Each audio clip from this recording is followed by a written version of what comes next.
నమస్కారం గురువు గారు. సమస్త సన్మంగళాని భవంతు, అష్టలక్ష్మి ప్రాప్తిరస్తు. సో పితృదోషాలు, చాలామంది పితృదోషాలతో నానా రకాలుగా ఇబ్బందులు పడుతూ ఉంటుంటారు. ఎస్పెషల్లీ సంతానలేమి సమస్యలు, పుట్టిన పిల్లలకి ఏదో ఒక డిసీజ్ ఉండడము, ఏదో రకంగా ఇంట్లో ఎప్పుడు కలతగానే ఉంటూ ఉంటుంది. వారికి మీ ఆధ్వర్యంలో ఏదైనా సరే పరిహారం దిశగా కనుక చూస్తే చేయించే అవకాశం ఉంటుంది అంటారా? తప్పకుండా. అంటే పితృణాం దోషయితస్థం కళ్యాణం అంటే ఇక్కడ శ్లోకం ఏంటంటే పూర్తిగా మనకి కళ్యాణం అనేది ముఖ్యంగా ప్రమాదం కలిగిస్తుంటుంది. కళ్యాణం తర్వాత వెంటనే ఇబ్బంది కలిగితే సంతానం. డాక్టర్ దగ్గరికి వెళ్తే అంతా బాగుందంటారు. డాక్టర్లు ప్రతి ఒక్కరు చూస్తారు, అమ్మ అన్ని బాగుందమ్మా, జెనెటిక్స్ ప్రాబ్లం లేదు, అమ్మాయికి అండాలు బాగానే ఉన్నాయి, అబ్బాయికి స్పెమ్ కౌంట్ బాగానే ఉంది, కానీ పిల్లలు కలగట్లేదు. ఎందుకు కలగట్లేదు అనే విషయంలో చూస్తే వైద్యులకి ఏమి తెలియదు. అవుతుందమ్మా, తప్పకుండా అవుతుంది అంతవరకే. బట్ పీరియడికల్గా బాగానే ఉంటుంది అమ్మాయి, రిజిస్టర్ బాగానే అవుతుంది, 5 రోజులు బాగానే ఉంటుంది, 8 రోజులు అండోత్పత్తి అవుతుంది, అరే ఎందుకు అవ్వట్లేదు అన్నప్పుడు మమ్మల్ని సంప్రదిస్తారు. స్వామి అన్ని ఆపే స్వామి, సంతానం ఐవీఎఫ్కి వెళ్ళమంటారా, ఇక లేదా ఐయూఎఫ్కి వెళ్ళమంటారు అడుగుతుంటారు. నేను అంటానంటే అమ్మాయి ఇది కొంత మనం ఎట్లా వెళ్దాం అనుకుంటారు కదా, ఒక 1 year టైం ఇవ్వండి మాకు. 1 year టైం ఇచ్చేసి ఇటువంటి దోష నివృత్తి అంటే పితృదోష నివృత్తి అని చూస్తే జాతకం వచ్చినప్పుడు 9th house ఫ్రమ్ ద జన్మలగ్నం అసెండెంట్ నుంచి 9th houseలో మనకి రాహు కానీ, కేతువు కానీ, శని కానీ, రవిగ్రహం.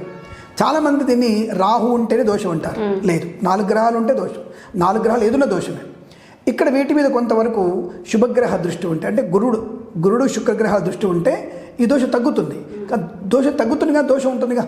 ఏదో కనుక మనకి షుగర్ వ్యాధిని కనుక డౌన్ తగ్గించుకున్నాం తప్ప షుగర్ వ్యాధి ఉందిగా, అంటే షుగర్ వ్యాధి డౌన్ అయిందంటే తినమని కాదు అర్థం. కానీ అలా మనకి దోషం తగ్గుతుంది తప్ప దోషం అనేది పూర్తిగా పోదు. మరి ఏం చేస్తే పోతుంది అంటే మనకి శాస్త్రాలు చెప్పబడింది. అంటే మనకి పితృదోష నివారణ కొరకు పిండ ప్రధానాది కర్మకాండాలు చేసే అవకాశం ఉంటుంది. ఇక్కడ పితృదోషాలు కొన్ని అనేక రకాలు ఉంటాయి. అంటే తండ్రి చేసినటువంటి పాపకర్మలు కానివ్వండి, జాతకంలో ఉన్నటువంటి పాపగ్రహ దృష్టి కానివ్వండి, కొంతమంది సర్పాలు చంపుతూ ఉంటారు. అంటే తెలియకుండా తెలిసి కానీ సర్పాలు చంపడం అది చాలా దోషం. అది సర్పం ఎప్పుడు కూడా చంపకూడదు, అది మనల్ని ఎప్పుడు కాటేయదు. మీరు దానికి ప్రమాదం చేస్తున్నారన్న భావనతోనే తిరిగి కాటేసింది తప్ప తొక్కితేనో తప్ప అది ఎప్పుడు మమ్మల్ని కాటేయదు. పడిగట్టుకొని తెల్లవారుదామనో అటువంటి వీటి అడవులు పోవడం ఎందుకు? ఇళ్లలోకి వస్తున్నాయంటే మనం అడవులు నాశనం చేస్తున్నాగా. అడవులు నాశనం చేస్తున్నా వీళ్ళలోకి వస్తున్నాయి, పులులు కానివ్వండి, సర్పాన్ని పిల్లలకు వస్తున్నాయి. మరి ఒకప్పుడు రాలేదు, ఒకప్పుడు అంత దోషాలు లేవు. అంటే ఇక్కడ సంతాన లేమికి అదొక సర్పాన్ని మనం చంపడం ఒకటి. మీరు బాగా గుర్తుపెట్టుకోండి, ఈ మధ్యకాలంలో మనకి 2000 సంవత్సరం నుంచి ఆల్మోస్ట్గా నేను బాగా దాని గురించి ఆలోచిస్తున్నప్పుడు ఇది అటిజంతో ఉన్నటువంటి పిల్లలు బాధపడుతున్నారు. అది లిటరల్గా పితృదోషమే. అది లిటరల్గా పితృదోషం, ఇంకో దోషం కాదు. తల్లి వాళ్ళకి ఎందుకు ఆ దోషాలు వస్తున్నాయి? వాళ్ళకి ఎందుకు ఆటిజంతో హైపర్ యాక్టివ్ ఎందుకు ఉంటున్నారు, హైపర్ టెన్షన్ ఎందుకు పెడుతున్నారు, వాళ్ళు మెదడు ఎదుగుదల ఎందుకు లేదు అన్నప్పుడు పితృదోషాలే కారణం దానికి. ఈ పితృదోషాలు అనేవి తప్పకుండా మనకి ఈ నవమస్థానటువంటి గ్రహ పీడా ప్రభావం వల్లనే ఇవకి ఎఫెక్ట్ ఎక్కువ పడుతుంది. దానికి మన ద్వారా తప్పకుండా మనం ఒక ఎపిసోడ్ చెప్పుకున్నాం, గోకర్ణం కానీ నాసికాత్రేయమకం చెప్పుకున్నాం. చాలామంది దాన్ని కామెంట్ చేస్తారు, స్వామి అక్కడే మనం చేసుకోవాలా, మరి అక్కడికి వెళ్ళలేకపోతే మాకున్నదే మా జీతమే 15,000, మీరు అక్కడికి వస్తే మీ 25,000 20,000 అడిగినప్పుడు మా పరిస్థితి ఏమిటి, మేము రావడానికి పోవడానికి మా ఉద్యోగం అనుకోవడం ఏమిటి? అంటే శక్తి ఉంటే 10 రోజులు సెలవు పెట్టుకున్నా సరే, 4 గంటలు ఎక్కువ వర్క్ చేసినా సరే తప్పకుండా అది ఖర్చు పెట్టుకోవాలి సాధ్యమైతే. లేదు అన్నప్పుడు ఇక్కడ చేసుకోవచ్చు, మనం ఇంట్లో కూడా చేసుకోవచ్చు. దేహమే దేవాలయం అన్నప్పుడు ఇల్లు కూడా దేవాలయంతో సమానం. కానీ అటువంటి ఇంట్లో దేవాలయం కాబట్టి ఇంట్లో కూడా మనం ఆ పితృదోష శాంతి పూజలు చేసుకోవచ్చును. శివుడు శివలింగం ఎక్కడ పెడితే అక్కడ శివుడే, విష్ణువు ఎక్కడ పెడితే అక్కడ విష్ణు రూపమే, విష్ణు స్థానమే అది. కాబట్టి ఆ విష్ణు స్థానాన్ని మనం శివుడిని పెట్టుకొని విష్ణువుని పెట్టుకొని అక్కడ మన ఇంట్లో కూడా ఇటువంటి శాస్త్రీయమైనటువంటి పద్ధతి ద్వారా అక్కడ పితృదోష నివారణకి పూజలు చేయవచ్చు. అలాగే మనకి ఆశ్లేష బలి పూజలు ఉంటాయి. పంచమ స్థానంలో కుజుడు, పంచమంలో శని, పంచమంలో కేతువు, పంచరాహు ఉంటే సంతాన దోషం, అది కూడా దోషమే. అలాగే కాలసర్ప దోషం అంటే రాహుకి కేతు మధ్యలో గ్రహాలు ఉన్నప్పుడు కాలసర్ప దోషం.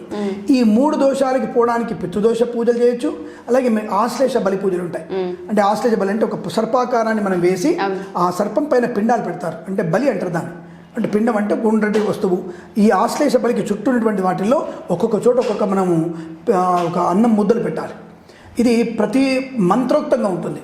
పెట్టడం బలివ్వడం, పెట్టడం బలివ్వడం, 360 అన్నం ముద్దలు పెట్టాలి దాని మీద.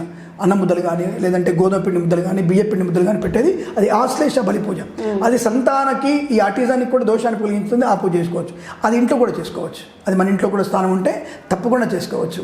ఇలాగే పితృదోషాల కోసం ప్రత్యేక గోకర్ణం అనేది తప్పకుండా మన గోకర్ణం మనం సశాస్త్రీయమైన పద్ధతిలో మనం తీసుకువెళ్ళి మన పిల్లల ఆధ్వర్యంలో అక్కడ ఉన్నటువంటి ఆచార్యుల యొక్క సాన్నిధ్యంలో మనం సశాస్త్రీయంగా మంత్రోక్తంగా ఎటువంటి ఆచార వ్యవహార లోటు లేకుండా తప్పకుండా అటువంటి పితృదోష నివారణ కొరకు అటు నాసికాత్రయంలో కానీ ఇటు గోకర్ణంలో కానీ పద్ధతి ప్రకారంగా చేయించగలిగేటువంటి ఏకైక వ్యక్తుల మేముగా గర్వంగా చెప్పుకోవాలి ఆ విషయాన్ని. ఎందుకంటే మంత్రం ఉన్నవాడికి బలం ఉంటుంది, ఆ గర్వం కూడా అందుకే ఉంటుంది, చదువుకున్నవాడికి గర్వం ఉంటుంది. కాబట్టి నేనేదో తంబాకు బ్యాచ్, నేనేదో ధూమపాన బ్యాచ్ కాదు. కాబట్టి తప్పకుండా మీరు శాస్త్రీయంగా మీరు అతను నిర్వహించగలిగే అవకాశం మీ పితృదోష నివారణ కొరకు, మ్యాక్సిమం నివారణ కొరకు మనం పూజలు చేసి మీకు సత్సంతాన ప్రాప్తి, వైవాహిక ఆనందాన్ని, కుటుంబ క్షేమాన్ని, ఈ సర్పదోషాన్ని పోగొట్టగలిగే అవకాశం, కాలసర్పదోష నివారణ కూడా మనం పూజలు శాస్త్రం చేయొచ్చు, అటు చేసుకోవచ్చు, ఇటు చేసుకోవచ్చు.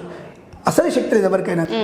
ఈ రవి సంక్రమణం కానీ, రవి సంక్రమణం అంటే ధను సంక్రమణం, వృశ్చిక సంక్రమణం, తులా సంక్రమణం, కర్కాటకం, మకర సంక్రమణం అనుకుంటున్నాం కదా, ఇటువంటి సంక్రమణ సమయంలో ఇంట్లో కూడా చేసుకునే విశేషం. అది చాలా తక్కువ ఖర్చులో విశేషమైన పూజలు జరుగుతాయి, ఇక్కడ చేసుకోవచ్చు. అంటే అక్కడికే వెళ్తాయి, శక్తి ఉండి వెళ్ళగలిగితే అక్కడ చాలా విశేషం. క్షేత్రంలో చాలా విశిష్టమైంది ఏది నాసికాత్రయం కానివ్వండి, గోకర్ణం కానివ్వండి. శక్తి లేదు ఇంట్లో చేసుకోవచ్చు. ఇంట్లో కూడా అద్భుతంగా మనం ఈ సంక్రమణ కాలంలో, ధను సంక్రమణంలో, వృశ్చిక సంక్రమణంలో ఈ రవి అనేవాడు ఏ గ్రహంలో ఏ రాశిలోకి మారుతున్నాడో ఆ సమయంలో ఇంట్లో చేసుకుంటే కూడా అక్కడ చేసిన పుణ్య ఫలితం కూడా ఇక్కడికి వస్తుంది. కాబట్టి అటువంటి సద్వినియోగం చేసుకొని అలా మనం టీంతో కూడా చేయించగలిగే అవకాశం ఖచ్చితంగా ఉంటుంది. శాస్త్రీయంగా మనం చేయవచ్చు, అందులో సందేహం లేదు.